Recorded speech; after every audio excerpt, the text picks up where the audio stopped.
ظاہر ہے کوئی کمزوری آ گئی، کوئی بیماری آ گئی، مرد نہیں کما سکنے کے قابل ہے، عورت پڑھی لکھی ہے تو وہ باہر نکلتی ہے، وہ کما لیتی ہے، ٹھیک ہے، مرد جو ہے وہ گھر کے کام بھی کر لیتے ہیں، تو دونوں طریقے سے ایڈجسٹمنٹ کے ذریعے یہ ذمہ داری نبھائی جا سکتی ہے۔ اور مرد، میں نے بتا دیا کہ مرد دو طرح سے قوام ہوتے ہیں، ایک جسمانی لحاظ سے، ٹھیک ہے، اور دوسرے وہ کماتے ہیں۔ تو اللہ تعالیٰ نے ان کو جو ہے وہ ان کا جو جذباتی لحاظ سے بھی، اعصابی لحاظ سے بھی، جسمانی لحاظ سے بھی ہر طرح سے اسٹرانگ ہوتے ہیں، اور دوسرے کہ وہ مال کما کر لاتے ہیں۔ اور مرد ہی کی ذمہ داری ہے کہ وہ عورتوں کو جو ہے عورت کی ذمہ داری یا بچوں کی ذمہ داری پوری کرے، چاہے عورت امیر کبیر کیوں نہ ہو، چاہے بلینئر کیوں نہ ہو، لیکن پھر بھی مرد کی ذمہ داری ہے کہ وہ عورت کو اس کا خرچہ دے، اس کو اس کی ذمہ داری کا، اس کا نان نفقہ دے، ٹھیک ہے نا۔ وہ تو پھر بیوی کے اوپر ہے کہ وہ جو ہے وہ معاف کر دے، اپنے شوہر سے نہ لے، وہ الگ بات ہے، لیکن ذمہ داری جو ہے اللہ تعالیٰ نے جو ہے وہ مرد کے اوپر رکھی ہے۔ تو مرد عورتوں پہ قوام ہے اس بنا پر کہ اللہ نے ان میں سے ایک کو دوسرے پر فضیلت دی ہے، اور اس بنا پر کہ مرد اپنے مال خرچ کرتے ہیں۔ پر جو صالح عورتیں ہوتی ہیں وہ اطاعت شعار ہوتی ہیں، اور مردوں کے پیچھے اللہ کی حفاظت و نگرانی میں ان کے حقوق کی حفاظت کرتی ہیں۔ تو اللہ تعالیٰ اب یہاں پر نیک عورتوں کی، کہ عورتوں کا جو دائرہ کار ہے وہ کیا ہے، اور مردوں کا دائرہ کار کیا ہے۔ مردوں کا دائرہ کار یہی ہے کہ وہ گھر کی سربراہی کرے گا، گھر کی کفالت کرے گا، ٹھیک ہے، ان کی سپورٹ بنے گا، ان کی حفاظت کرے گا۔ اور عورتوں کی کیا ہے کہ وہ گھر میں جو جہاں اس کے حقوق کی حفاظت کریں گی، ٹھیک ہے، اس کے مال کی حفاظت کریں گی، اس کے بچوں کی، اس کے رازوں کی، اپنی شرمگاہوں کی حفاظت کریں گی۔ تو یہ عورت کی جو ہے وہ ذمہ داری اللہ تعالیٰ نے رکھی ہے، اور ظاہر ہے جب ہر کوئی اپنی ذمہ داری سے نکلنے کی کوشش کرتا ہے تو تبھی جو ہے وہ ادارے کے اندر یا گھروں کے اندر جو ہے وہ دراڑیں پڑنا شروع ہوتی ہیں۔ یا عورت کوشش کرے کہ میں اس مقام پہ آ جاؤں، ٹھیک ہے، مرد کو کمتر سمجھنا شروع کر دے، تو پھر کیا ہو کہ پھر وہ گھر کے اندر یا بچوں پہ بھی اس کا اثر پڑتا ہے، اور گھر کے اوپر بھی اس کا اثر پڑتا ہے۔ تو اللہ تعالیٰ نے یہاں دونوں کی جو ہے وہ دائرہ کار بتا دیے ہیں۔ اب یہاں پر نبی صلی اللہ علیہ وسلم نے فرمایا کہ 4 چیزیں جو ہیں وہ خوش بختی کی علامت ہوتی ہیں: نیک بیوی، کھلا گھر، نیک ہمسایہ، اور اچھی سواری۔ اور 4 چیزیں جو ہیں وہ بدبختی کی علامت ہوتی ہیں: بری بیوی، چھوٹا گھر، برا ہمسایہ، اور بری سواری۔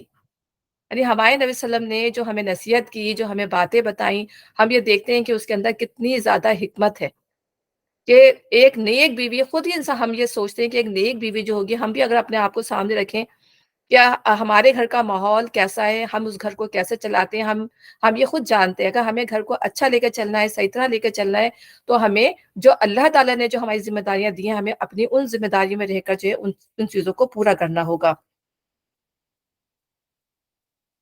اور حدیث میں آتا ہے کہ نبی صلی اللہ علیہ وسلم نے فرمایا، بہترین بیوی وہ ہے کہ جب تم اسے دیکھو تو تمہارا جی خوش ہو جائے، جب تم اسے کسی بات کا حکم دو تو تمہاری اطاعت کرے، جب تم گھر میں نہ ہو تو وہ تمہارے پیچھے تمہارے مال کی اور اپنے نفس کی حفاظت کرے۔ یہ حدیث اس آیت کی بہترین تفسیر کرتی ہے، مگر یہ اچھی طرح سمجھ لینا چاہیے کہ عورت پر اپنے شوہر کی اطاعت سے اہم اور اقدام اپنے خالق کی اطاعت ہے۔ یعنی اگر شوہر اپنی بیوی کو کسی غلط چیز کا حکم دیتا ہے کہ تم حجاب نہ پہنو، تم اس طرح نہ رکھو، یہ غلط کاموں کا جو جس میں اللہ تعالیٰ کی نافرمانی ہو، اس پر بھی وہ عورت جو ہے وہ اس کا حکم نہ ماننے کی حقدار ہے۔ لہٰذا اگر کوئی شوہر خدا کی معصیت کا حکم دے یا خدا کی آیت کیے ہوئے کسی فرض سے باز رکھنے کی کوشش کرے تو اس کی اطاعت سے انکار کر دینا عورت کا فرض ہے۔ اس صورت میں اگر وہ اس کی اطاعت کرے گی تو گناہ گار ہوگی۔ فرض نماز نہ پڑھے، نماز کی پڑھ رہی ہو یا اس طرح کی کوئی بھی چیز، ٹھیک ہے نا، فرض اللہ تعالیٰ نے جو فرائض کیے اگر اس سے روکے تو پھر اس میں وہ اگر وہ منع کر دے گی تو وہ گناہ گار نہیں ہوگی۔ برخلاف اس کے اگر شوہر اپنے بیوی کو نفل نماز یا نفل روزہ ترک کرنے کے لیے کہے تو لازم ہے کہ وہ اس کی اطاعت کرے۔ اس صورت میں اگر وہ نوافل ادا کرے گی تو وہ مقبول نہیں ہوں گے۔ یہ فرائض میں تو پابندی کرنی ہے، لیکن نوافل کے اندر جو ہے اگر شوہر کی ذمہ داری پہلے عائد ہوتی ہے کہ شوہر اگر کچھ کہہ رہا ہے تو پہلے اس ذمہ داری کو پورا کرنا ہوگا، اس کے بعد جو ہے وہ پھر اپنے نوافل ادا کر سکتی ہے۔ اچھا، اور جن عورتوں سے تمہیں سرکشی کا اندیشہ ہو انہیں سمجھاؤ، خواب گاہوں میں ان سے علیحدہ رہو اور مارو، پھر اگر وہ تمہاری مطیع ہو جائیں تو خواہ مخواہ ان پر دست درازی کے لیے بہانے تلاش نہ کرو۔ یقین رکھو کہ اوپر اللہ موجود ہے جو بڑا اور بالا تر ہے۔ یہاں پر نشوز یعنی وہ عورتیں جو نشوز میں آ جاتی ہیں، یعنی اپنے شوہروں کی نافرمانی کرنے والی ہوتی ہیں، اپنے شوہروں پر کیا بولیں گے کہ حاوی ہو جانے والی ہوتی ہیں، ڈومیننٹ ہو جاتی ہیں، اور کیا کہتے ہیں گھر کا ماحول جس سے جو ہے وہ خراب ہو رہا ہوتا ہے، بس زبانی کرنے والی ہوتی ہیں، اور مردوں کو کمتر سمجھ رہی ہوتی ہیں، یا زیادہ پڑھی لکھی ہوتی ہیں، اگر مرد پڑھے لکھے نہیں ہیں تو ان کو تانے دیتی ہیں. یہ ہوتا ہے نشوز. اور نشوز کا کے جو معنی ہے وہ اپنی جگہ سے بلند ہو جانا، اٹھ جانا. جیسے قرآن میں کئی جگہ ہے کہ نشاز، جیسے کہ وہ ہڈیوں کو جو ہے کھال پہنانا، اس کو ہڈیوں کو اٹھانا، تو ہر وہ چیز اٹھی ہوئی ہو، یعنی وہ اپنی جگہ سے اٹھ کر جو ہے وہ اس مقام پر چلی جائیں جو اس کی جگہ نہیں تھی.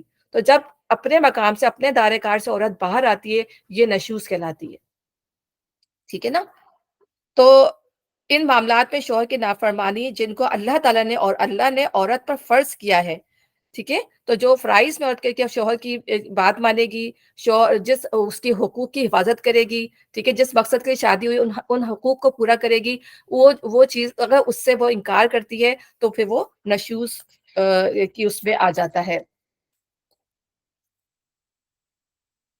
اور پھر اس کے بارے میں یہ بھی ہے کہ اور حدیث میں ہے کہ جب مرد عورت کو بستر پر بلائے اور بیوی انکار کر دے بغیر کسی وجہ کے، تو اللہ اس سے جو ہے وہ ناراض ہو جاتا ہے جب تک وہ اپنے شوہر کو خوش نہ کر دے، اور اس پر فرشتے جو ہیں وہ رات بھر لعنت کرتے رہتے ہیں جب تک کہ اس کا شوہر اس سے ناراض رہے. تو یہ تمام چیزیں ظاہر ہے اللہ تعالیٰ یہ احکام ہمیں کیوں دے رہے ہیں؟ اللہ تعالیٰ نے ہمیں کہا ہے کہ اپنے گھر کو بنا کے رکھنا ہے، کیونکہ ظاہر یہ چیزیں جو ہے پھر جب عورت اپنے حق سے یا مرد اپنے حقوق سے آگے بڑھ جاتا ہے تو پھر کیا ہوتا ہے کہ پھر جب یہ معاشرے کے اندر یا گھر، سب سے پہلے تو گھر ہی ٹوٹتے ہیں، اور پھر گھر ٹوٹنے کے بعد ظاہر بات ہے کہ آہستہ آہستہ پھر اگر معاشرے میں چیز آپ یہ دیکھیں، یا یہ چیز بہت زیادہ ہے امریکہ کے اندر یا نارتھ امریکہ میں یا پورے مغربی ممالک میں، کہ یہاں برابر کے اصولوں پہ کام ہوتا ہے، اور طلاقوں کا ریشو بھی یہاں بہت زیادہ ہے، بچوں کی اگنورینس یہاں بہت زیادہ ہے. میں تو اسکول جاتی ہوں، مجھے پتا ہے کہ کتنے بچے جو ہیں وہ آتے ہیں، وہ کوئی مام جب اپنے ڈیڈ کیا کہتے ہیں اسٹیپ ڈیڈ کے ساتھ بچے رہ رہے ہوتے ہیں، کس طرح کی ان کی شخصیتیں نکل رہی ہوتی ہیں. تو ظاہر ہے کہ جب برابری کے حقوق پر جب آ جاتے ہیں تو پھر لڑائیاں بھی ہوتی ہیں، تمہیں یہ کرنا ہے، میرے برابر سے کرنا ہے. تو جب ایک دوسرے کے حقوق کا خیال کر لیں گے، یا اپنے اپنے دائرے کار میں رہیں گے، تو کبھی بھی وہ سمجھ لیں گے کہ ہاں یہ مرد گھر کا سربراہ، اس کی جو ذمہ داری ہے وہ اس کو پورا کرنا چاہیے، اور جو عورت کی ذمہ داری ہے وہ اس کو پورا کرنا چاہیے. اب نہ صرف یہ چیزیں، عورت کا جو نشوز ہوتا ہے یا عورت کی جو نافرمانی ہے اپنے ہسبینڈ کے ساتھ، یہ چیزیں جو ہیں وہ گھر کے لیے، بچوں کے لیے، رشتے داروں کے لیے تکلیف کا باعث ہوتی ہیں. پورا خاندان اس سے متاثر ہو رہا ہوتا ہے، ایک صرف گھر متاثر نہیں ہوتا، بچے بھی متاثر ہوتے ہیں، اور ظاہر چھوٹی چھوٹی باتوں پر لڑائی جھگڑے ہوتے ہیں، ٹھیک ہے نا، بد زبانی ہوتی ہے، بدتمیزی ہوتی ہے. اب یہ ہوتا ہے کہ اب اب جیسے مرد جو ہے وہ قوام ہے گھر کا، ٹھیک ہے، اب عورت جو ہے اس ذمہ داری کو نہیں نبھا رہی، گھر کی حالت بری ہے، گھر برا پڑا ہوا ہے، کھانا وقت پہ نہیں پک رہا، ٹھیک ہے نا، عورت تھکا، مرد جو ہے تھکا آ رہا ہے گھر سے آ رہا ہے، اور عورت کچھ بھی نہیں کر رہی، وہ اپنے دوستوں میں نکل گئی، گھوم رہی ہے، پھر رہی ہے، لیکن جو بچوں کا خیال نہیں رکھ رہی. تو ان تمام چیزوں پہ ظاہر ہے مرد پھر ناراض ہوتا ہے. تو اللہ تعالیٰ اسی بات پہ، اب یہ تمام چیزیں بتانے کا مقصد یہ ہے کہ انہی چیزوں کے اوپر یا غلط کاموں میں پڑ جائے، یا غلط چیزوں میں انوالو ہو جائے عورت جا کے، تو ان تمام چیزوں میں جب وہ مرد کی بات نہیں مانتی، اس پر بھی اللہ تعالیٰ نے کہا ہے کہ پھر اس کو سمجھاؤ، اس کو پیار سے سمجھاؤ، ٹھیک ہے نا، اس کو ایسی نصیحت کرو جو دل میں اتر جائے. واز کا مطلب ہوتا ہے ایسی نصیحت جو دل کے اندر اتر جائے. ایسے نہیں کہ زبردستی جو ہے ڈانٹ ڈانٹ کے سمجھا رہے ہیں، اور اس کو مطلب ظاہر ہے کہ جب اس طرح سمجھایا جائے گا تو نصیحت تو کبھی بھی نہیں ہوتی گی. تو پہلے اللہ تعالیٰ نے پہلا اسٹیپ جو ہے عورت کو سمجھانے کا، اگر وہ نہیں سمجھ رہی ہے، گھر اس سے متاثر ہو رہا ہے، تو پھر یہ کہ اس کو پیار سے سمجھانا چاہیے، ٹھیک ہے. اور اگر وہ سمجھ جاتی ہے، صحیح ہے، کئی دفعہ سمجھائیں. اس کے بعد جو ہے اللہ تعالیٰ نے دوسرا اسٹیپ رکھا ہے کہ پھر خواب گاہوں میں ان سے علیحدہ رہو، یعنی پھر بستر علیحدہ کر لیا جائے. لیکن یہ کہ ایسی چیزیں تو پھر بچوں کے سامنے نہیں، کہ بچے کا اس پہ افیکٹ نہیں ہونا چاہیے.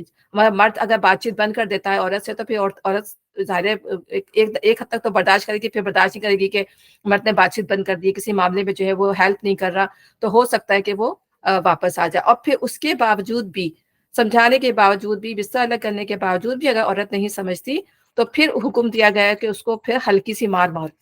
یہ بھی نہیں کہ ایسا مارو کہ یہ کہ اس کو جو ہے اس کی ہڈی پسلی توڑ دو یا اس کے جسم پہ نشان پڑ جائے. اس کا کہا جاتا ہے کہ اس کے منہ پہ نہ مارو. اور حضرت ابن عباس سے کسی نے پوچھا تو انہوں نے کہا کہ ایسے جیسے ایک مسواک ماری جاتی ہے، اس طرح مارو، ٹھیک ہے نا.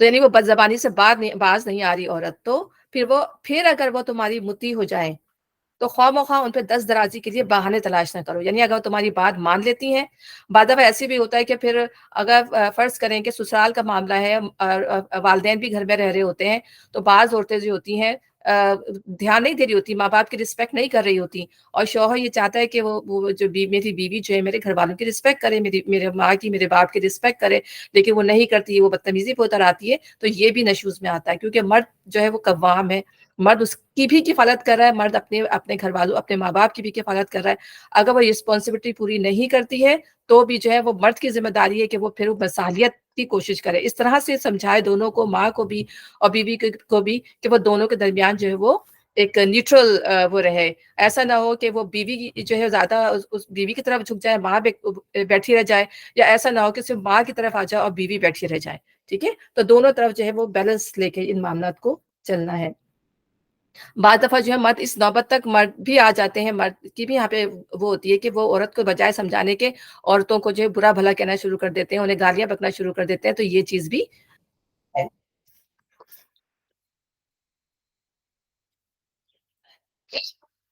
اور ہمارے معاشرے میں تو ہم دیکھتے ہیں کہ ہمارے معاشرے میں یہ چیزیں بہت زیادہ عام ہیں، ظاہر جب سمجھداری نہیں ہوتی، جب پڑھتا نہیں ہے انسان، قرآن کو سمجھتا نہیں ہے، تو پھر کیا ہوتا ہے کہ ہم یہ دیکھتے ہیں کہ بعض گھرانوں میں عورتوں پر بھی اس طرح بہت زیادہ ظلم بھی کیا جاتا ہے، یا پھر عورتیں اتنی آگے نکل جاتی ہیں کہ وہ مردوں کے ساتھ زیادتی کرنے لگتی ہیں، ٹھیک ہے۔ اچھا، تو اللہ تعالیٰ یہی بتا رہا ہے کہ دونوں معاملات کو بالکل اچھے طریقے سے لے کے چلنا ہے، تو خواہ مخواہ ان پہ دست درازی کے لیے بہانے، وہ سمجھ جاتی ہے، وہ صحیح ہو جاتی ہے، تو پھر تمہیں کوئی رائٹ نہیں ہے کہ تم اس کو تنگ کرو۔ یقین رکھو کہ اوپر اللہ موجود ہے جو بڑا اور بالا تر ہے، یعنی اللہ تعالیٰ ہر چیز کو دیکھ رہا ہے، اور اگر تم لوگوں کو کہیں میاں اور بیوی کے تعلقات بگڑ جانے کا اندیشہ ہو تو ایک حکم مرد کے رشتہ داروں میں سے اور ایک عورت کے رشتہ داروں میں سے مقرر کرو، وہ دونوں اصلاح کرنا چاہیں گے تو اللہ ان کے درمیان موافقت کی صورت نکال دے گا، اللہ سب کچھ جانتا ہے اور باخبر ہے، ٹھیک ہے نا۔ اب یہ انسان جو اب معاملہ ایسا آ گیا کہ پھر اب نہیں بن رہی، مرد نے یہ سارے سٹیپ کر کے دیکھ لی، اس کے باوجود بھی جو ہے وہ عورت جو ہے وہ نہیں سمجھ رہی، اور مرد بھی نہیں سمجھ رہا، عورت بھی نہیں سمجھ رہی، تو پھر اگر ان کے درمیان نہیں بنتی تو پھر کہا ہے کہ مصالحت کے لیے جو ہے ان کے درمیان ایک حاکم مقرر کر دو، چاہے وہ عورتوں کے اس میں سے ہو، طرف سے ہو، یا مرد کی طرف سے ہو، کوئی ایک حاکم، اور حاکم کون ہونا چاہیے؟ مسلمان ہو، عاقل ہو اور بالغ ہو، یعنی ایسا حاکم ہو، ٹھیک ہے نا، اور بات کو سمجھنے والا ہو، وہ ان کے درمیان آئے، ان کی باتوں کو سنے، اور پھر ان کے درمیان جو ہے وہ مصالحت کروا دے، یہ ہے۔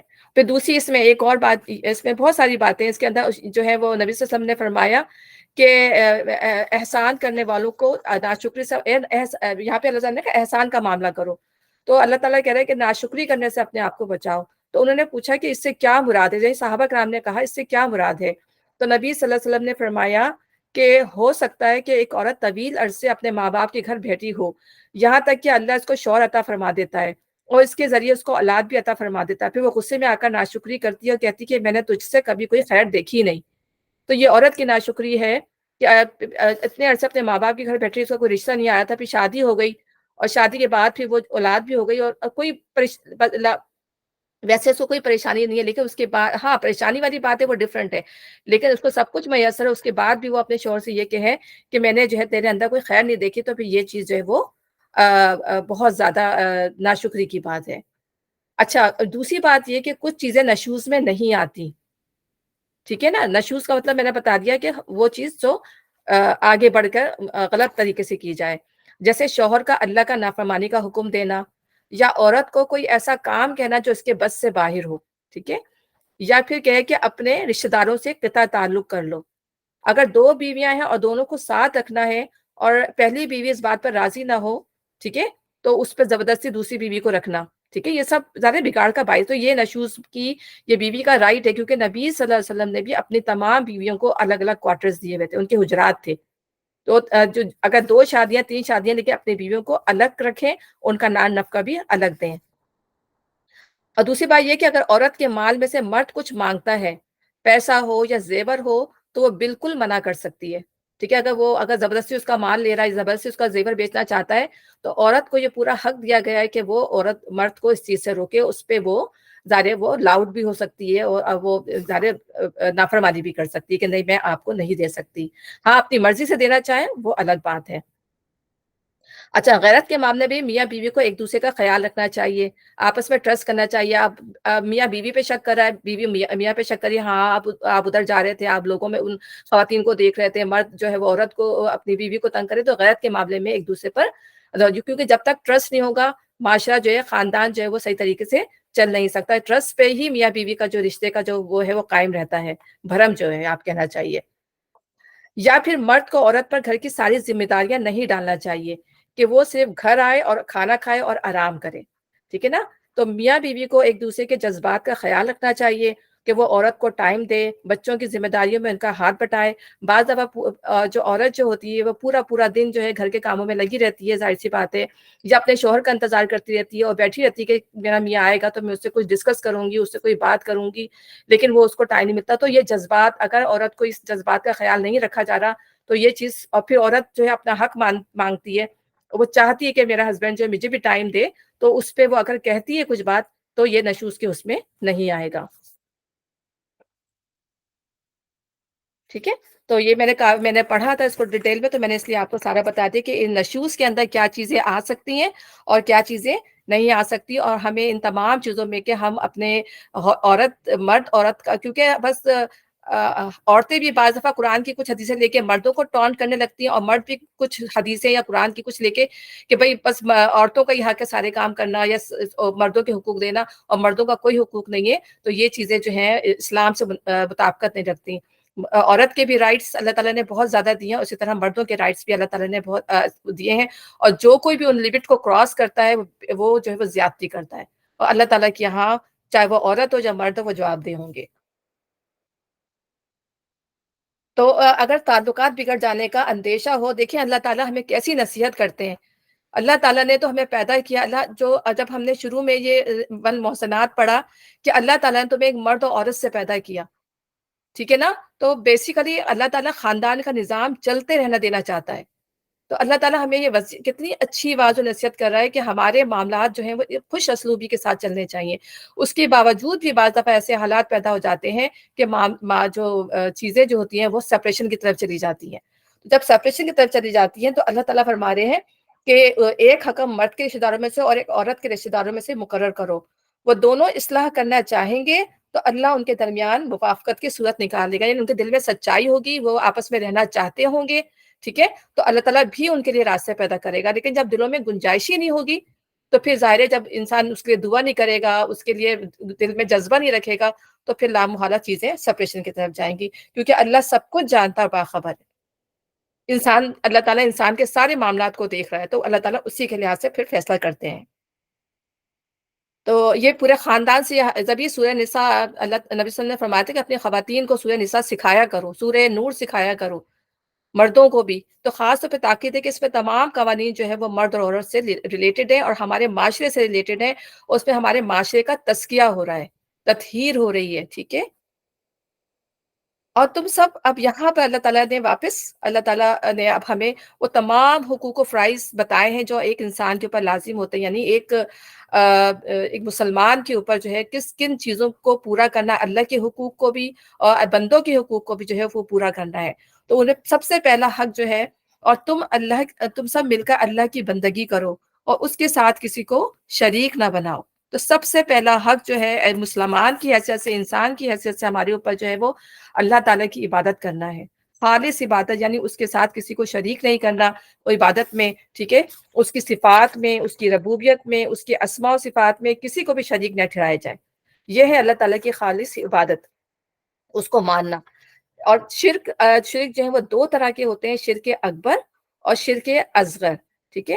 تو جیسے اللہ کی الوہیت، یعنی اللہ کے نام کے ساتھ یا اللہ تعالیٰ کی ذات میں کسی کو شریک ٹھہرا دیا جائے، اللہ تعالیٰ کی ربوبیت میں کسی کو شریک ٹھہرا دیا جائے، اللہ کے نام کی طرح دوسروں کے نام رکھ دیے جائیں.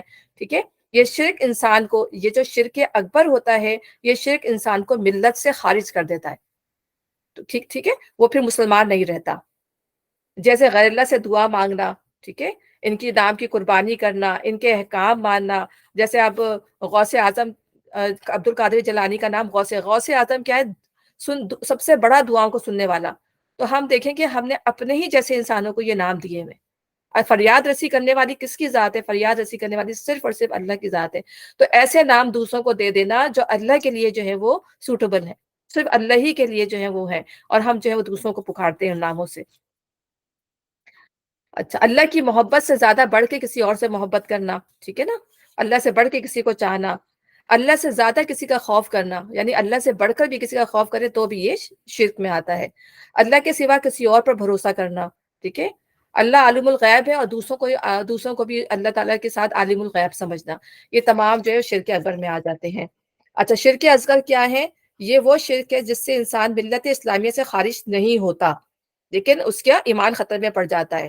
جیسے غیر اللہ کی قسم کھا لینا، ٹھیک ہے نا، بدشگونی لینا مختلف قسم کی، یہ اس سے یہ ہوا تو یہ ہو جائے گا، یہ اس نے یہ کیا تو یہ ہو جائے گا، تو یہ بدشگونی لینا. اور پھر ریاکاری کرنا، دکھاوا کرنا، شو بازی کرنا. تو ریاکاری جو ہے وہ شرک خفی ہے، یعنی آپ کو نہیں پتا ہوتا انسان کے دل میں کیا ہے. اب فرض کرو ایک بندے نے جو ہے بہت اچھا خوبصورت لباس پہنا ہوا، اس کی انٹینشن، یا وہ خرچ کر رہا ہے بہت پیسے، لیکن اس کی انٹینشن ڈفرینٹ ہے. اور ایک شخص اسی طرح کا ہے لیکن اس کی انٹینشن جو وہ اللہ کے لیے خرچ کر رہا ہے، وہ اچھی طرح نظر آنا چاہتا ہے لیکن اس کی انٹینشن نہیں ہے. تو دونوں کی اس میں انٹینشنز میں فرق ہوگا. تو یہ ریاکاری جب شرک خفی ہے، تو یہ اس کی ہم کہیں نا اللہ تعالیٰ علیم اور خبیر ہے، اللہ جانتا ہے کہ انسان کے دل کے اندر جو ہے وہ کیا ہے چھپا ہوا. اچھا، اور اس کے ساتھ کسی کو شریک نہ بناؤ. ماں باپ کے ساتھ نیک برتاؤ کرو. قرابت، اب ماں باپ کے ساتھ کیا ہے کہ ماں باپ کے ساتھ جو وہ نیک سلوک کرنا ہے، ٹھیک ہے نا. ماں باپ کا ساتھ جو ہے احسان میں معروف میں ان کی بات مانی جائے، یعنی جو ماں باپ صحیح بات کہیں گے، ہم سورہ لقمان میں بھی پڑھیں گے کہ اگر وہ اچھی بات کا حکم دیں، شرک سے بچائیں اور اچھی بات کہیں تو ان کا حکم ماننا ہے. لیکن اگر وہ تمہیں ایسی بات کا حکم دیں جو جیسے اللہ کے ساتھ کسی کو شریک کرنا یا کوئی غلط کام ہو، تو اس معاملے پہ ان کا حکم نہیں مانا جائے گا. پھر ان کے لیے ایسے کام کیے جائیں جن سے ان کا دل خوش ہو. ماں باپ کا دل خوش کرنا ہے، ان سے بدسلوکی نہیں کرنا، ان سے جھڑک کے بات نہیں کیا جائے. ماں سے ان کو جو ہے تحفے دیے جائیں، ٹھیک ہے نا، اور ہاتھ پیر سے ان کی خدمت میں ان کا خیال کیا جائے. ماں کا درجہ اللہ تعالیٰ نے 3 گنا زیادہ رکھا ہے، ٹھیک ہے، باپ کے مقابلے میں. ماں جب آپ خرچ کریں تو سب سے پہلے ماں باپ کو پوچھیں گے، ٹھیک ہے. پھر اس کے بعد جو ہے بہن بھائیوں کو، پھر قریبی رشتے داروں میں. تو سب سے پہلے ماں باپ کا حق ہے، اس کے بعد جو ہے پھر قریبی رشتے داروں کا، اس کے بہن بھائیوں کا، اس کے بعد قریبی رشتے داروں کا. اور ماں باپ کی عزت کرنے سے جو ہے وہ جس کو اپنی عمر میں اضافہ چاہیے یا مال میں اضافہ چاہیے، اسے چاہیے کہ اپنے ماں باپ کی جو ہے وہ عزت کرے، تکریم کرے. حدیث میں آتا ہے کہ والدین کی نافرمانی جو ہے کبیرہ گناہوں میں سے ہے. ہم نے بہت سارے کبیرہ گناہ پڑھے ہیں نا، تو والدین کی نافرمانی کرنے والا جو ہے وہ کبیرہ گناہ کرتا ہے، جب تک کہ وہ اللہ سے معافی نہ مانگ لے، جب تک کہ وہ اپنے ماں باپ سے معافی نہ مانگ لے. ایسے لوگوں کی عبادت بھی قبول نہیں ہوتی. اور والد کی ناراضگی اللہ کی ناراضگی ہے. تمام حدیثیں ہیں، ٹھیک ہے. والدین مسلم ہو یا غیر مسلم ہو، ان کے ساتھ اچھا سلوک ہی کرنا چاہیے، ٹھیک ہے. اگر نان مسلم بھی ہیں تب بھی ان کے ساتھ برتاؤ جو ہے اچھا کرنا چاہیے. حضرت اسما جو تھی، حضرت عائشہ کی جو بڑی سسٹر تھی، ان کی والدہ جو تھی وہ غیر مسلم تھی، کافر تھی. ایک دفعہ وہ ہے مدینے میں اپنی کسی حاجت کے لیے حضرت اسما کے پاس آئیں، تو آپ صلی اللہ علیہ وسلم نے نبی صلی اللہ علیہ وسلم سے پوچھا کہ میں ان کی حاجتیں میں پوری کر دوں. تو آپ صلی اللہ علیہ وسلم نے فرمایا کہ ہاں، ان کی حاجت پوری کرو اور ان کی تکریم کرو، ان کی عزت کرو. یہ ماں کا حق یہ ہے، ٹھیک ہے نا. اور سارے خوش اخلاقی اور اچھے عمل سے بھی جو ہے یہ بھی ایک دروازہ کھلتا ہے ایمان کے لیے. دوسرے شخص جو ہے وہ ایمان لاتا ہے پھر اچھے اخلاق کی وجہ سے. تو اسی لیے ان نان مسلم کے ساتھ بھی صلح رحمی کا حکم دیا گیا ہے. اور پھر دعا بھی ہمیں سکھائی گئی ہے قرآن کے اندر ہی، ربی ارحمہ کما ربیانی یعنی صغیرہ. تو ہمیں جس طرح اللہ تعالیٰ انہوں نے بچپن میں مجھے پالا تھا، اس طرح اللہ تعالیٰ ان پر رحم فرما، ٹھیک ہے. تو ان کے لیے ہمیں دعا باقاعدگی سے کرنی چاہیے. اور ماں باپ کے ساتھ نیک برتاؤ کر قرابت داروں اور یتیموں اور مسکینوں کے ساتھ حسن سلوک سے جو ہے وہ پیش آؤ. تو رشتہ داروں سے بھی اب دیکھیں صلح رحمی ہم نے شروع میں ہی جب سورہ پڑھی کہ اللہ تعالیٰ سے تم اللہ تعالیٰ کا نام لے کے جو ہے تم آپس میں ایک دوسرے سے جو ہے وہ رحم کی امید کرتے ہو کہ اللہ کے واسطے تم میرا خیال کرو. رشتہ داروں میں ہی ہوتا ہے نا، اللہ کے واسطے تم یہ کر دو. تو اللہ کا واسطہ دے کے جو ہم ایک دوسرے سے رحم کی امید کرتے ہیں. بعض لوگ جو ہے اللہ تعالیٰ کے واسطے سے ایک دوسرے پہ رحم کر بھی دیتے ہیں، اور بعض لوگ جو ہے وہ صرف اپنا حق لینا جانتے ہیں اور دوسرا کا حق نہیں دیتے، ٹھیک ہے نا، وہ لوگوں کا حق چھین، کتنے لوگ ہیں یتیموں کا، اپنے گھر کے یتیم ہیں یا اپنے گھر کے کوئی مسکین ہے انہی کا حق لے کے کھا دیتے ہیں، ٹھیک ہے نا، تو یہ چیز جو ہے وہ صحیح نہیں ہے۔ تو اسی طرح جو ہے اگر ہمیں اپنے رشتہ داروں کا خیال کس طرح رکھنا چاہیے کہ شادی بیاہ کا موقع ہو، عید کا موقع ہو، تقریبات میں اگر ہم یہ دیکھتے ہیں کہ وہ ابھی اس قابل نہیں ہے کہ وہ ان تمام چیزوں کو مینج کر سکیں، تو ہمیں یہ دیکھنا ہے کہ ہم ان کی کس طرح سے مدد کر سکتے ہیں، ٹھیک ہے، اور نہیں بھی اگر ان کو ضرورت ہے تو ہم گفٹ اور تحفے تحائف دے کے بھی یہ جو ہے محبتوں کا باعث ہوتی ہیں چیزیں۔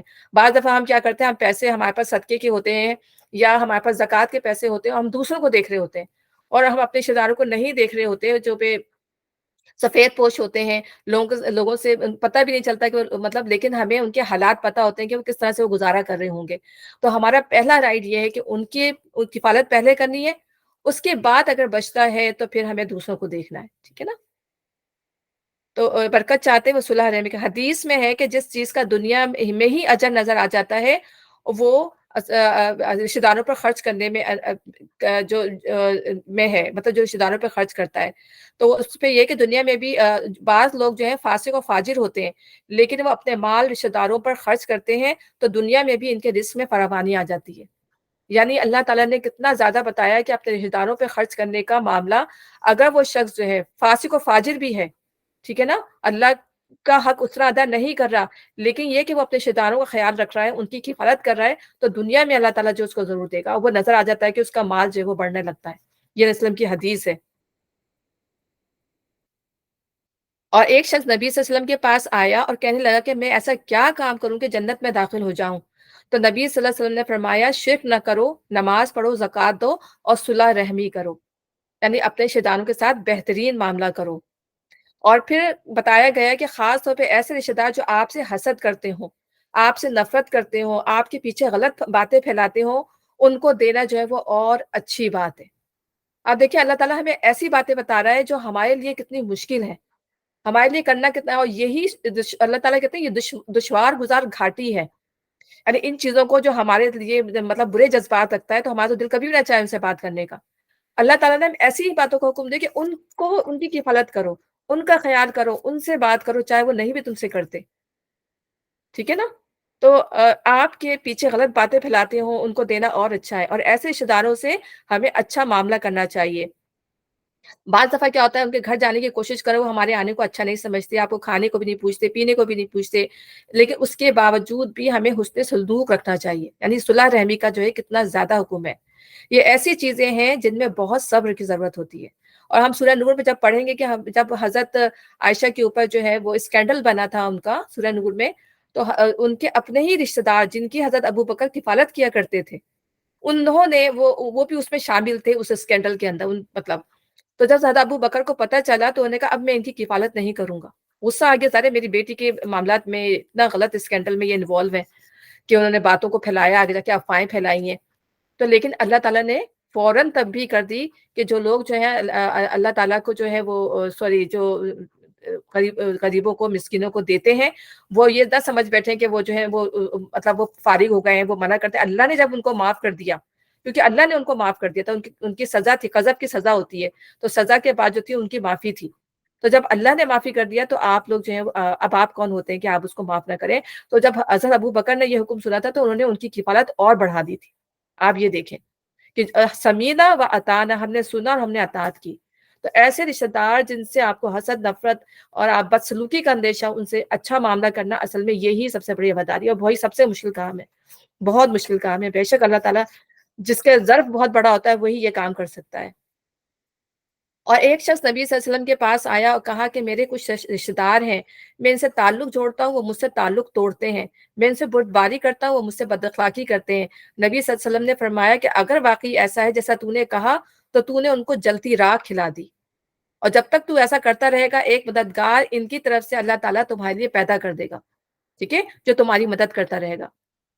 تو یعنی تم اپنے اندر حوصلہ پاتے رہو گے، تم مطلب ان کی اتنی بدتمیزی کے باوجود بھی تم احسان کا رویہ اختیار کرو گے، کیونکہ اللہ تعالیٰ ہمیں بار بار کہتا ہے کہ احسان کا رویہ اختیار کرو۔ تو احسان کیا ہے؟ یعنی بدلے سے بڑھ کر دینا، جو اچھا نہ بھی کرے تب بھی ہمیں اچھا کرنا ہے، یہ چیز احسان ہے۔ تو پھر اللہ تعالیٰ خود مددگار جو ہے ہمارے لیے پیدا کر دیتا ہے، ہمیں صبر اور ہمیں حوصلہ عطا فرما دیتا ہے، کیونکہ انسان یہ سوچ کر یہ کام کر رہا ہوتا ہے کہ ہم اللہ تعالیٰ کے لیے کر رہے ہیں، ہم کسی اور کے لیے نہیں کر رہے۔ قرابت داروں، یتیموں، پھر قرابت داروں کا معاملہ ہوگا، یتیم اور مسکینوں کے ساتھ حسن سلوک سے پیش آؤ، ٹھیک ہے نا؟ تو یتیموں اور مسکینوں کے ساتھ بھی معاملہ ایسا ہی ہوتا ہے کہ ظاہر ہے جب ہم ان کو یتیم سمجھتے ہیں، ہم ان کو مسکین سمجھتے ہیں، تو ہم ان کو کوئی اہمیت نہیں دیتے، ٹھیک ہے نا؟ پیسہ دے دے گا بندہ، سب کچھ ان کو خیرات بھی کر دے گا، صدقہ بھی دے، سب کچھ، لیکن کیا ہے ہمارا طرز عمل، ہمارا جو اس نے معاشرت ہے ان کے ساتھ اچھا نہیں ہوتا، ہم ان کو جھڑکتے بھی، ان کے ساتھ بدتمیزی بھی کر لیں گے، جاؤ جاؤ جاؤ پھر کبھی آ جانا، یعنی ہمارے بات چیت کا انداز یا ان کے ساتھ رہنے کا انداز جو ہے ہمارا ڈفرینٹ ہو جاتا ہے۔ تو اللہ تعالیٰ یہاں پہ بہت اس سے بتا رہا ہے کہ حسن سلوک سے پیش آؤ، اچھی طرح ان کے ساتھ معاملہ کرو ہر معاملے میں، اور پڑوسی رشتے دار سے، اجنبی ہمسائے سے، پہلو کے ساتھی سے اور مسافر سے، اور ان لونڈی غلاموں سے جو تمہارے قبضے میں ہو، احسان کا معاملہ رکھو۔ کتنے، یعنی آپ دیکھیں کہ ہمارا ان سب سے انٹریکشن رہتا ہے، ہمارے گھر میں جو ہے غلام وہ بھی کام کرنے والے بھی آتے ہیں، تو ہم یہ دیکھیں گے ہمارا معاملہ ان کے ساتھ کیا ہے، ٹھیک ہے نا؟ ہم ان کے ساتھ بدتمیزی سے پیش آ رہے ہیں، ٹھیک ہے؟ ان کے ساتھ کیا معاملہ ہے؟ مسکین کوئی ہمارے گھر مانگنے آ رہا ہے تو ہمارا اس کے ساتھ کیا معاملہ ہے؟ کوئی یتیم ہمارے ساتھ گھر میں رہ رہا ہے تو ہمارا اس کے ساتھ کیا معاملہ ہے، ٹھیک ہے؟ اور رشتہ یہ کیا کہتے ہیں، پڑوسی رشتہ دار کا حق بہت زیادہ ہے، یعنی ایک پڑوسی ہے اور ایک رشتہ دار پڑوسی ہے، تو ہمارا جو پہلا حق جو ہوگا رشتہ دار پڑوسی کا ہوگا دوسرے پڑوسی کے مقابلے میں، ٹھیک ہے نا؟ اس کا حق زیادہ ہوگا۔ پھر اس کے بعد اجنبی ہمسائے سے، یعنی اجنبی ہمسایہ کون ہوتا ہے کہ جو وقتی طور پہ آپ کا ہمسایہ بن جائے، یعنی بازار چلتے پہ یا آپ کا سفر کرتے ہوئے ایک ہمسایہ بن جاتا ہے نا، آپ کے ساتھ بیٹھ جاتا ہے، آپ سے بات چیت ہو جاتی ہے چلتے پھرتے، اس کا خیال کرنا، اس سے حسن سلوک سے پیش آنا ہے۔ پہلو کے ساتھی سے، یعنی آپ کے بیسٹ فرینڈ بھی ہو سکتے ہیں یا دوسرے کوئی دوست ہو سکتے ہیں، اور مسافر سے، اور ان لونڈی غلاموں سے جو تمہارے قبضے میں ہو، احسان کا معاملہ رکھو۔ کتنا خوبصورت ہے یہ دین، اللہ تعالیٰ ہمیں کیا کیا چیزیں، ہمیں تو اپنی اصلاح کرنی چاہیے ان سب چیزوں کو دیکھ کے، اور میں خود بھی پڑھتی ہوں تو میں دیکھتی ہوں ہماری کتنی چیزیں ہیں جو ہمارے اندر ابھی بھی خراب ہیں، جنہیں ہمیں اپنے اندر اپنی اصلاح کرنے کی ضرورت ہے۔ تو اللہ تعالیٰ ہماری تربیت کر رہے ہیں یہاں پر، اور قرآن کو ہمیں اسی لیے بار بار پڑھنا چاہیے کہ ہماری اصلاح ہو، ہمارا طرز زندگی بدلے، ہماری سوچ بدلے۔ اور اللہ تعالیٰ کہہ رہے ہیں تم ایک دوسرے سے ہو، اللہ تعالیٰ نے تمام انسانوں کو برابر بنایا ہے، یہ ہم ہی ہے کہ کسی کو کمتر اور کسی کو زیادہ اپنے اس میں کر لیتے ہیں۔ ہم ان لوگوں کے ساتھ بہت اچھا معاملہ کرتے ہیں جو ہمارے برابر کے ہوتے ہیں، لیکن جو ہم سے کمتر ہوتے ہیں ان کے ساتھ ہمارا معاملہ ٹوٹلی ڈفرنٹ۔ تو یہاں پر اللہ تعالیٰ کہہ رہا ہے کہ ہمیں حسن سلوک ہر حال میں روا رکھنا ہے۔ تمہارے قبضے میں احسان کا معاملہ رکھو، یقین جانو اللہ کسی ایسے شخص کو پسند نہیں کرتا جو اپنے پندار میں مغرور ہو اور اپنی بڑائی پر فخر کرے، اور ایسے لوگ بھی اللہ کو پسند نہیں ہے جو کنجوسی کرتے ہیں اور دوسروں کو بھی کنجوسی کی ہدایت کرتے ہیں۔ یہ دیکھیں اللہ تعالیٰ کو ایسے لوگ نہیں پسند جو مغرور اور اپنی بڑائی پر فخر کرتے ہوں، یعنی اللہ تعالیٰ کہتے ہیں کہ غرور جو ہے وہ اللہ کی چادر، یہ حدیث قدسی ہے کہ غرور جو ہے وہ اللہ کی چادر ہے، اور جو اس چادر کو کھینچنے کی کوشش کرتا ہے اللہ اس پہ غضبناک ہوتا ہے۔ تو ہم بندوں کی کیا مجال ہے کہ ہم غرور کریں؟ ہم اپنی حیثیت دیکھیں کہ ہماری حیثیت کیا ہے، اس پورے کائنات کے اندر ہم کس مقام پہ کھڑے ہوئے ہیں۔ اگر ہم اپنی حیثیت کو جان لیں تو کبھی بھی ہم جو ہے یہ نہ کریں، لیکن اپنی انسان اس حیثیت کو بھول جاتا ہے۔ ہم سب کی عادت ہے، ہم اپنی حیثیت کو بھول جاتے ہیں، تبھی جو ہے ہم اپنے حد سے نکلنے کی کوشش کرتے ہیں، اور جب ہم اپنے حد سے نکلنے کی کوشش کرتے ہیں تو پھر یہ خطائیں اور یہ جو غلط چیزیں ہیں وہ ہماری ذات سے جو ہے وہ ان کا صدور ہوتا رہتا ہے، ٹھیک ہے نا؟ ہم سے غلط کام ہوتے ہیں۔ تو اسی لیے اللہ تعالیٰ نے انسان کے لیے ایک توبہ کا دروازہ بھی رکھا کہ کوئی غلطی ہو جائے تو پھر انسان فوراً اللہ تعالیٰ سے جو اس کی معافی مانگ لے، دوسروں کا حقوق کا خیال رکھیں، ٹھیک ہے نا؟ اچھا، اس میں بھی میں نے اس کے بارے میں لکھا تھا،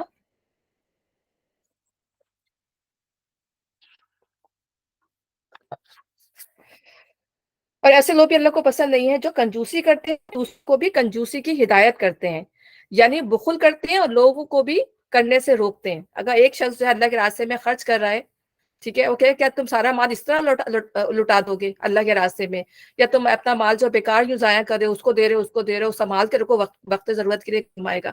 تو انسان ایک تو خود بھی رک رہا ہے اور پھر دوسروں کو بھی روک رہا ہے۔ پھر اس میں وہ چیزیں بھی آ جاتی ہیں کہ مہمان نوازی سے بندہ اپنے آپ کو روک لے، لوگوں کا جائز حق ادا نہ کرے، اخلاقی طور پہ بھی انسان جو ہے وہ بخیلی کر رہا ہوتا ہے، کیا اس نے ہمیں سلام نہیں کیا تو ہم اس کو سلام کیوں کریں، اس نے ہمیں اگنور کیا، ہم بھی اس کو اگنور کریں گے، ٹھیک ہے نا؟ اس نے ہمارے ساتھ بدتمیزی کی تو ہم بھی اس کے ساتھ بدتمیزی کریں۔ تو یہ بھی ہمارے نفس کی بخیلی ہے کہ ہم برابری کی سطح پر آ کر چاہیے، بلکہ ہم زیادہ ہی کرنے کی کوشش کرتے ہیں کہ اس نے ہمارے ساتھ ایسا کیوں کیا، ہم بھی ایسے کریں گے، ٹھیک ہے نا؟ تو تو یہ عملی بخیلی ہے، یعنی فعلی بخیلی ہے کہ اللہ کی نعمت کے آثار.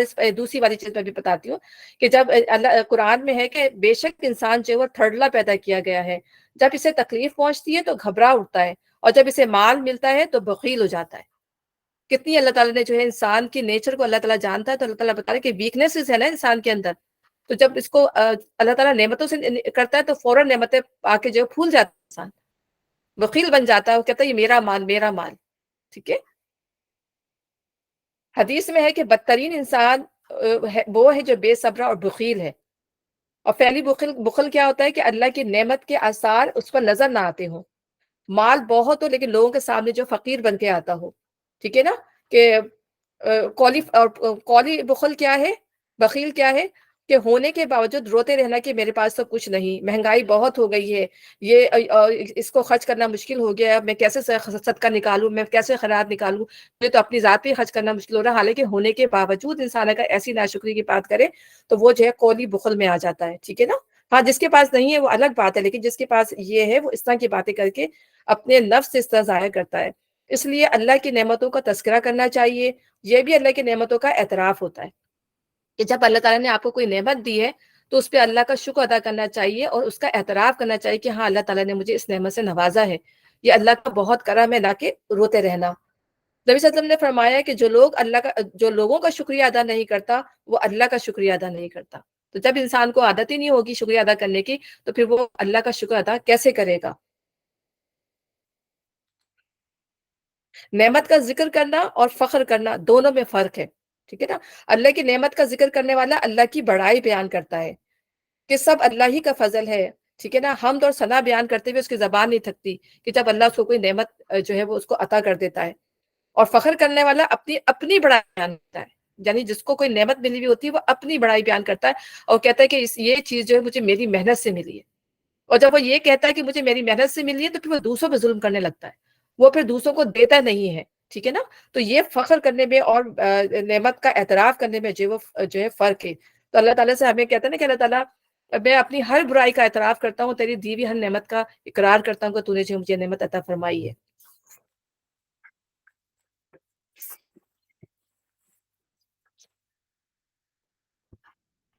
اچھا. اور جو کچھ اللہ نے اپنے فضل سے انہیں دیا اسے چھپاتے ہیں. ایسے کافر نعمت لوگوں کے لیے ہم نے رسوا کن عذاب مہیا کر رکھا ہے. یعنی مسلمان ہو کر بھی جو ہے یہ ایسی حرکتیں کریں گے، اللہ تعالیٰ کہہ رہے ہیں ان کے لیے بھی عذاب ہے. یہ ایسی بری عادتیں ہیں جو پورے معاشرے کو جو ہے ختم کر کے رکھ دیتی ہیں، گھر کے اندر بگاڑ کا باعث بنتی ہے، پھر آہستہ آہستہ معاشرے کے اندر کا بگاڑ بنتی ہے. اور وہ لوگ بھی اللہ کو ناپسند ہیں جو اپنے مال محض لوگوں کو دھا کے خرچ کرتے ہیں، نہ اللہ پر ایمان رکھتے ہیں نہ روز آخر پر ایمان رکھتے ہیں.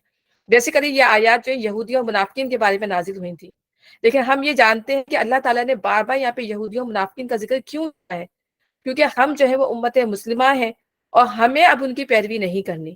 تو اللہ تعالیٰ ہمیں سمجھا رہے کہ کچھ وہ کرتے رہے ہیں آپ نے وہ چیزیں نہیں دہرانی. تو اللہ تعالیٰ ہماری اصلاح کر رہے ہیں اور ہم یہی دیکھتے ہیں کہ وہ تمام چیزیں جو ان میں وہ ہماری قوم میں بھی ہمارے مسلمانوں میں وہ تمام چیزیں آتی چلی جا رہی ہیں. اللہ تعالیٰ نے ہمیں یہی چیز جو ہے قرآن اس لیے نازل کیا کہ ہمیں ان چیزوں سے بچ جائیں. تو جو مال محض لوگوں کو دکھانے کے لیے خرچ کرتے ہیں اور در حقیقت اللہ پہ روز آخر پر ایمان رکھتے ہیں. نبی صلی اللہ علیہ وسلم نے فرمایا کہ جہنم سب سے پہلے وہ لوگ جائیں گے 3 لوگوں کے بارے میں کہ جس کے پاس بہت زیادہ علم تھا اور وہ دکھاوے کے لیے لوگوں کو پڑھاتا تھا. یعنی اس کی کوئی انٹینشن یہ تھی کہ ہاں یہ تو بہت بڑے عالم ہے، یہ تو بہت بڑے اسکالر ہیں، صرف اس لیے وہ اپنے لیے کہ اپنا مفتی اور یہ سب اسکالر کہلوانے کے لیے جو وہ دین لوگوں تک پہنچاتا ہے. اور جس کو پھر دوسرا وہ جس کو بہت زیادہ جو ہے وہ مال دیا تھا اور لوگوں کے اوپر خرچ کرتا تھا دکھانے کے لیے کہ یہ بہت سخی ہیں، صرف لوگوں میں اچھا نام کمانے کے لیے کہ میں جو ہوں سب یہ مجھے سمجھے کہ بڑے بڑے مدرسے بنا دیے، بڑی بڑی مسجدیں بنا دی، یہ سب بنا دیا. ٹھیک ہے. صرف اس لیے کہ میرا نام ہو. ٹھیک ہے. اور تیسرا وہ شہید جو شہید کہلانے کے لیے جو جنگ میں جائے اور مر جائے کہ میں شہید کہلاؤں. اور اسی طرح بہت سارے لوگ ہیں جو حج کرتے ہیں حاجی کہلانے کے لیے کہ میں جو ہوں میں میرے نام کے آگے حاجی لگ جائے، میں حج کر کے آ گیا ہوں.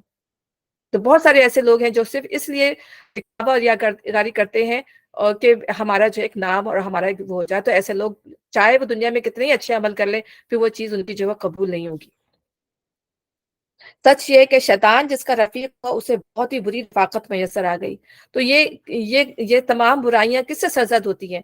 وہ جو اللہ کی یاد سے تغافل برتتا ہے، جو یاد نہیں کرتا, جو اللہ کو بھول جاتا ہے, تو پھر کیا ہوتا ہے کہ پھر شیطان اس سے قریب آ جاتا ہے. ظاہر ایک چیز دل سے نکلتی ہے تو دوسری چیز آ جاتی ہے.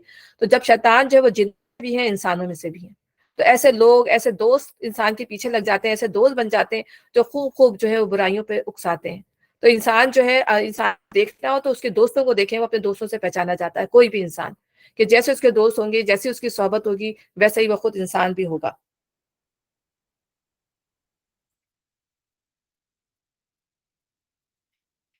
آخری لوگوں پر کیا آفت آ جاتی اگر یہ اللہ روز آخر پر ایمان رکھتے اور جو کچھ اللہ نے دیا اس میں سے خرچ کرتے. اگر یہ ایسا کرتے تو اللہ سے ان کی نیکی کا حال چھپا نہ رہ جاتا. اللہ کسی پہ ذرہ برابر ظلم نہیں کرتا. اگر کوئی ایک نیکی کرے تو اللہ اسے دو چند کرتا ہے, پھر اپنی طرف سے بڑا اجر عطا فرماتا ہے. پھر سوچو کہ اس وقت یہ کیا کریں گے. اچھا, اب اس میں اللہ تعالیٰ کہہ رہے ہیں کہ کسی پہ ذرہ برابر ظلم نہیں کیا جائے گا. اس کا جو بھی انسان ہے, جو کچھ بھی کیا, اللہ تعالیٰ اس کو پورا پورا بدلہ جو ہے وہ اسے دے دے گا. ٹھیک ہے, اور جس نے اور یہ بھی ہے کہ جس نے ذرہ برابر, ذرہ تو مطلب ایک یہ کہہ رہے ہیں کہ آپ 10 پارٹیکل جب ہم روشنی میں دیکھیں تو ہمیں 10 پارٹیکل نظر آتے ہیں نا, کتنی باریک وہ چیز ہے. ذرہ جو ہے وہ ایٹم کے ذرے کو بھی کہہ سکتے ہیں ہم, اور ذرہ جو ہے چونٹی کے انڈے کو بھی کہتے ہیں, چونٹی ہے اس کے انڈے کو بھی ذرہ کہتے ہیں. ہم یہ دیکھیں کہ یہ ایسی چیزیں جو آنکھوں سے بھی نظر نہیں آتی.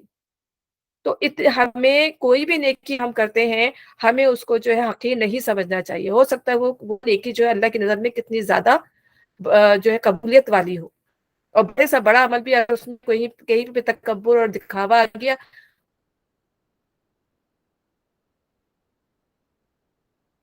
وہ پورا بڑا سے بڑا عمل بھی جو ہے وہ ضائع ہو گیا.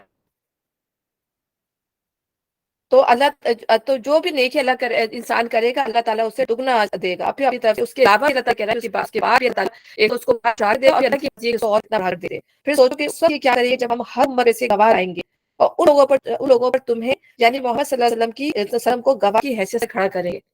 تو میں نے آپ لوگوں کو بتایا تھا نا کہ جب کیا کہہ رہے ہیں, نبی صلی اللہ علیہ وسلم نے کہا کہ مجھے جو ہے سورہ نساء پڑھ کے سناؤ, ایک صحابی سے کہا. تو انہوں نے نبی صلی اللہ علیہ وسلم سے کہا کہ آپ پر تو جبرائیل علیہ السلام آتے ہیں, آپ کو پڑھ کر سناتے ہیں, آپ کو کیا ضرورت ہے. انہوں نے کہا نہیں, مجھے اچھا لگتا ہے سننا. تو جب وہ سورہ نساء پڑھنے لگے, جب اس آیت پہ پہنچے تو نبی صلی اللہ علیہ وسلم رونے لگے. ٹھیک ہے نا, کہ یہ ایک بہت بڑی ذمہ داری ہے کہ نبی صلی اللہ علیہ وسلم کو تمام امتوں پر گواہ کی حیثیت سے لایا جائے گا. ایک تو یہ کہ اپنی امت پہ بھی وہ گواہ کی حیثیت سے ہوں گے, اس کے علاوہ جو تمام دوسری امتوں پہ بھی گواہ کی حیثیت سے لائے جائیں گے. اس کے علاوہ جو ہے وہ تمام انبیاء جو ہیں اپنی اپنی قوموں کے اوپر جو ہے گواہ کی حیثیت سے آئیں گے. تو گواہ اس دن جو ہے گواہ حاضر کر دیے جائیں گے قیامت کے دن. اور اس کے اور ہم سورج جو ہے سورج زمر میں, شاید ہاں سورج زمر میں ہے, اور زمین اپنے رب کے نور کے ساتھ روشن ہو جائے گی, لکھا ہوا سامنے رکھا جائے گا, اور گواہ لائے جائیں گے, اور ان کے درمیان حق کے ساتھ فیصلہ کر دیا جائے گا, ان پر ظلم نہیں کیا جائے گا. تو گواہی کی ضرورت کیوں پیش آتی ہے؟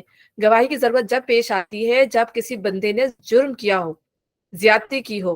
تو جب ان سے پوچھا جائے گا قیامت کے دن تم نے یہ غلط کام کیوں کیے تھے, وہ اس کا انکار کریں گے.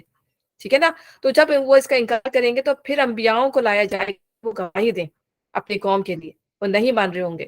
اور دوسری چیز, گواہ کے طور پر نہ صرف انبیاء آئیں گے بلکہ دوسری چیزیں بھی ہوں گی, جیسے کہ فرشتے بھی آئیں گے, کیونکہ فرشتے تو ہمارے دونوں طرف ہیں, وہ ہر چیز کو جو ہے وہ قلم بند کر رہے ہیں. اسی طرح جو ہے ہمارے ہاتھ پیر بولیں گے. جب انسان جھوٹ بولے گا تو اس کا منہ بند کر دیا جائے گا, پھر اس کے ہاتھ اور اس کے پاؤں, اس کے پیر اس کے بولیں گے. اور اس کے علاوہ یہ بھی قرآن میں آتا ہے کہ زمین بھی بتائے گی, زمین سارے حال بیان کرے گی, کہ زمین پر جو ہے جو کچھ بندے نے کیا ہوگا وہ تمام جو وہ بات وہ بیان کرے گی. تو یہ تمام چیزیں جو ہے وہ گواہ کی حیثیت سے لائی جائیں گی, تاکہ اس کی کوئی بھی غلطی جو ہے وہ چھپی نہ رہ جائے, یا کوئی بھی اچھائی جو ہے وہ رہ نہ جائے. جب انسان کے جرائم سامنے آئیں گے اور وہ ان کا انکار کرے گا, اور جب یہ گواہ پیش کیے جائیں گے تو منہ سیل کر دیا جائے گا. ٹھیک ہے, اچھا, اور امت مسلمہ بھی جو ہے وہ گواہ کی حیثیت سے کھڑی ہوگی ان تمام امتوں پر جو پہلے گزر چکی ہیں, کیونکہ اللہ تعالیٰ نے ہمیں آخری امت بنایا ہے. ٹھیک ہے, تو نبی صلی اللہ علیہ وسلم تمام امتوں پہ اور امت مسلمہ تمام جو جتنی بھی گزر چکی ہیں یہ گواہ کی حیثیت سے لائی جائیں گی, اور ہم گواہی دیں گے کہ نبیوں نے اپنا پیغام پہنچا دیا تھا. اور اس چیز کا ہمیں کیسے پتہ چلا؟ ہمیں قرآن پڑھ کر پتہ چلا کہ قرآن میں اللہ تعالیٰ نے ہر چیز ہمیں کھول کر بیان کر دیا, اور اسی کے بیس پہ جو ہم گواہی دیں گے کہ تمام نبیوں نے جو ہے اپنے پیغام جو ہے وہ پہنچا دیا تھا. ٹھیک ہے, ہر امت میں سے گواہ لائیں گے اور ان لوگوں پر تمہیں یعنی محمد صلی اللہ علیہ وسلم کی گواہ کی حیثیت سے کھڑا کریں گے. اس وقت وہ سب لوگ جنہوں نے رسول کی بات نہ مانی اور اس کی نافرمانی کرتے رہے تمنا کریں گے کہ کاش زمین پھٹ جائے وہ سما جائے. تو انسان کا بھی یہ معاملہ دنیا میں بھی ہوتا ہے کہ جب اس کا کوئی راز فاش ہو جاتا ہے کوئی بہت ہی برا تو کہتا ہے کہ بس یہ زمین پھٹے میں اس میں سما جاؤں. اس وقت کیا حال ہوگا جب انسان جو اللہ کے سامنے کھڑا ہوگا پوری خلقت اس کو دیکھ رہی ہوگی. تو وہ یہ چاہیں گے کہ کاش میں یہاں پیدا ہی نہ ہوتا, میں ہوتا ہی نہیں. وہاں یہ اپنی کوئی بات اللہ سے چھپا نہیں سکیں گے. ٹھیک ہے, تو میرا خیال ہے ہم یہیں پہ کیونکہ 5:33 36 ہو گئے ہیں تو ہم یہیں پر کرتے ہیں کیونکہ اب یہ دوسرا موضوع شروع ہو گیا ہے تو انشاءاللہ تعالی ہم اس کو کنٹینیو کریں گے کل انشاءاللہ.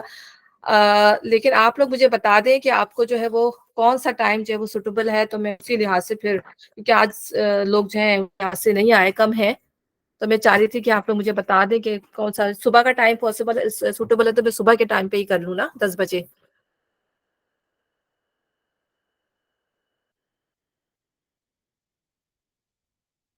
السلام السلام علیکم. علیکم. جی میرا وعلیکم صبح السلام. مشکل ہو جائے گا یار.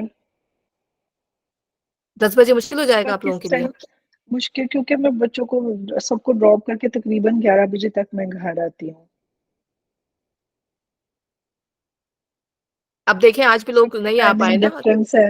ہاں لیکن آپ سب سے دیکھ لیں پھر جتنا مجھ سے کیچ اپ ہو سکے گا میں کر لوں گی. اگر سب کو صبح کا ٹائم ٹھیک ہے تو ٹھیک ہے, پھر جتنا مجھ سے ہو سکے گا میں اتنا کیچ کر لوں گی. چلیں دیکھ تو لیتے ہیں آپ نا. جس میں جو زیادہ لوگوں کے لیے جو ٹائم اوکے آپ وہی ٹائم رکھ لیں. چلیں میں پھر دیکھتی ہوں اب یہ کہ آپ کس لیے صوفیہ آپ کیا ٹائم کے لیے؟ اچھا چلے دیکھ لیتے ہیں پھر. میں تو اس گروپ لیے کے کہتی کہ گروپ پہ سب لوگ میسج ڈال دیں جس کو کون سا ٹائم اوکے ہے, جو بھی سب کے لیے زیادہ جس میں جو کل میں نے زیادہ ڈالا لوگوں تھا کے لیے حالانکہ اوکے میں آپ نے وہ اس لیے ٹائم. ڈالا تھا کہ سب مجھے بتا دیں ٹائم نا. میں نے کل ڈالا تھا تو بہت زیادہ رسپانس نہیں کیا کسی نے. پھر میں نے خود ہی یہ ٹائم ڈال دیا تھا کہ تو مجھے زیادہ مطلب میرے خیال سے لوگ جو کمفرٹیبل کافی لوگ آ رہے تھے ماشاء اللہ. زیادہ تر لوگ تھے وہ صبح کے لیے کمفرٹیبل زیادہ تھے. مجھ سے جن لوگوں نے ابھی بھی بات کی تو وہ یہی کہہ رہے ہیں کہ صبح کا ٹائم جو ہمارے لیے زیادہ سوٹیبل ہے. آپ پھر پاکستان جو زیادہ لوگوں کے لیے سوٹیبل ہے آپ وہ ٹائم رکھیں تو انشاءاللہ I will try my کیونکہ best to مجھے بھی catch شام up کا as time much as I can. مجھے بیسیکلی اگر آپ دیکھیں تو مجھے شام کا ہی ٹائم زیادہ اچھا لگ رہا تھا. اپنے ذاتی طور پہ میں بتاؤں کہ میں کمفرٹیبل تھی. ہاں جی تو بات اتنی ایمرجنسی ہوتی ہے, ظاہر سی بات ہے کہ اٹھے بندہ ظاہر ہے سحری کے بعد سوتا ہے. تو یہی میں یہ کہہ رہی جی تھی. لیکن یہ کہ سب کے لیے اگر آسانی ہے تو پھر وہی دیکھنا پڑے گا کہ سب جو ہے وہ آسانی سے تو دیکھ لیتے ہیں انشاءاللہ. پھر کل میں صبح کر کے دیکھتی ہوں انشاءاللہ.